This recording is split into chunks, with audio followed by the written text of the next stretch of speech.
A PGR, a Procuradoria-Geral da República, opinou a favor do pedido da ANPR, Associação Nacional dos Procuradores da República, para que o STF suspenda o inquérito que apura supostas ofensas aos ministros da Corte. É aquele inquérito sobre supostas fake news que a gente estava criticando aqui no começo do programa. Então a PGR opinou a favor do pedido. Já havia um pedido da ANPR, Associação Nacional dos Procuradores da República, e a PGR foi a favor dessa suspensão do inquérito que a gente estava criticando aqui como ilegal. Segundo a Raquel Dodge, a Procuradora-Geral da República, o inquérito foi instaurado sem participação do Ministério Público, em afronta à Constituição e ao sistema acusatório, e que as investigações criam um verdadeiro tribunal de exceção. A Procuradoria afirmou que o STF definiu que a iniciativa do procedimento investigatório originário cabe exclusivamente à PGR, que deve requerer a sua instauração àquela Corte Suprema. Disse, trata-se de ofensas chapadas, detectáveis de plano e insanáveis, representando vícios originários. Dodge afirmou também que, ainda que se depare com crimes de gravidade notória, como são os dirigidos contra seus próprios membros, o STF, ainda que movido pelo fim de combatê-los, deve se manter adstrito ao regime democrático, ao devido processo legal, ao sistema acusatório e às liberdades de expressão e de imprensa. Aí a declaração da Raquel Dodge, absolutamente correta, de acordo com o que a gente vem comentando desde o dia da canetada do Dias Toffoli, de instauração desse inquérito.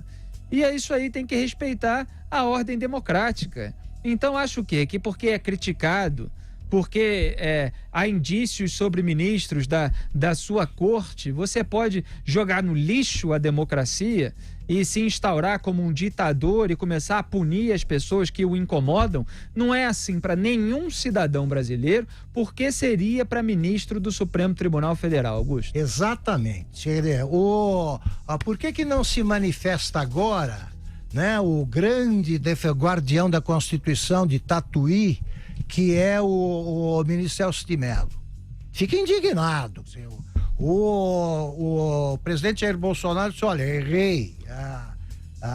Não importa se foi certamente algum assessor que mandou de novo a medida provisória que eu não podia mandar e tal, se justificando, e ele, Celso de Mello, corre perigo a Constituição, porque o presidente, não sei o que. E agora, quando o Toffoli faz isso ao lado dele, não tem nada a dizer? Quando o ministro Alexandre se nomeia delegado do Supremo, agora pode, é o chefe de segurança do Supremo, isso pode? O que o Supremo pensa que é?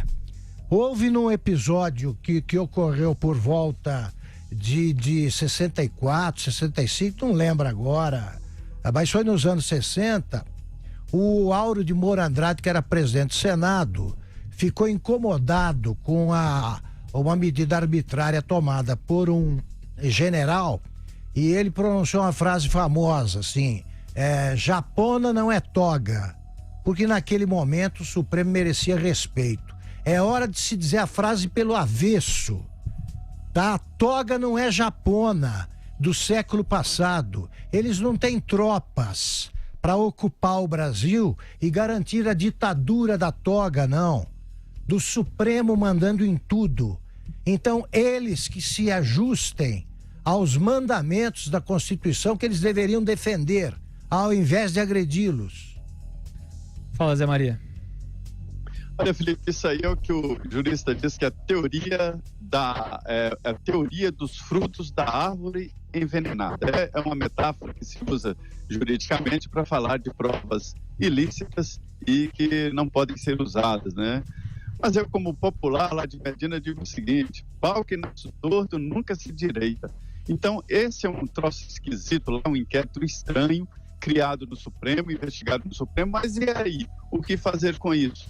O autoproclamado relator, geralmente o relator no Supremo, geralmente não, regimentalmente, o relator é sempre escolhido através de um sorteio eletrônico. Neste caso, não, o Dias Toffoli, você vai ser o relator e boa. Aí criaram lá esse inquérito, que ninguém sabe o que vai acontecer. O Supremo está dizendo isso, a mais alta corte do país. Quer dizer, ninguém pode contestar o Supremo teoricamente, né? Então, veja bem, criaram um monstrengo. Porque no final, e aí, o que fazer com isso aí? Vai ter que mandar a Procuradoria-Geral da República, que já adianta, né? Não adianta, isso aí é prova ilegal. Tudo que o ministro Alexandre fez, parece até que ele está querendo conhecer alguns detalhes aí desse processo para consumo próprio, para informação própria ali, pronto, não se preocupe em punir, ou seja, não é para prosseguir o processo na justiça. Então, o que o Supremo pode fazer isso aí é evitar essa história do fruto da árvore envenenada e mandar isso aí manda para o Ministério Público. O Ministério Público, sim, poderá iniciar um processo, refazer ou, eventualmente, levar aquilo ali como base para colher novas provas e não estas ilicitamente tomadas pelo Supremo. Felipe, olha, até integrantes lá do Supremo falam disso aí como aberração. Pois é, e a Janaína Pascoal, em entrevista ao Jornal da Manhã, aqui da Jovem Pan, também comentou esse inquérito aberto pelo STF. Vamos assistir a um trecho, Celso, pode soltar. Quando o Ministério Público pede o arquivamento, o magistrado, ao discordar, tem que mandar, vamos dizer assim, para o chefe daquele promotor ou procurador que se manifestou. Entretanto, doutora Raquel é a chefe das chefes. Se ela pediu o arquivamento, o ministro não pode dar sequência nessa investigação. A bem da verdade, essa investigação não poderia sequer ter sido instaurada da maneira como foi. Não pode o ministro-presidente escolher quem será o relator, né? Porque entendeu que aquela pessoa teria melhores condições. Isso simplesmente não existe. E chama muito atenção porque o inquérito foi instaurado num primeiro momento para apurar ameaças, né? E as tais fake news, que isso é uma terminologia que me incomoda muito, porque quem é que define o que é verdadeiro e o que é fake? E de repente ele dá uma decisão para afastar auditores da Receita Federal, para solicitar a cópia integral de um procedimento que está tramitando na primeira instância. Então, o que pode surgir nesse inquérito amanhã, né?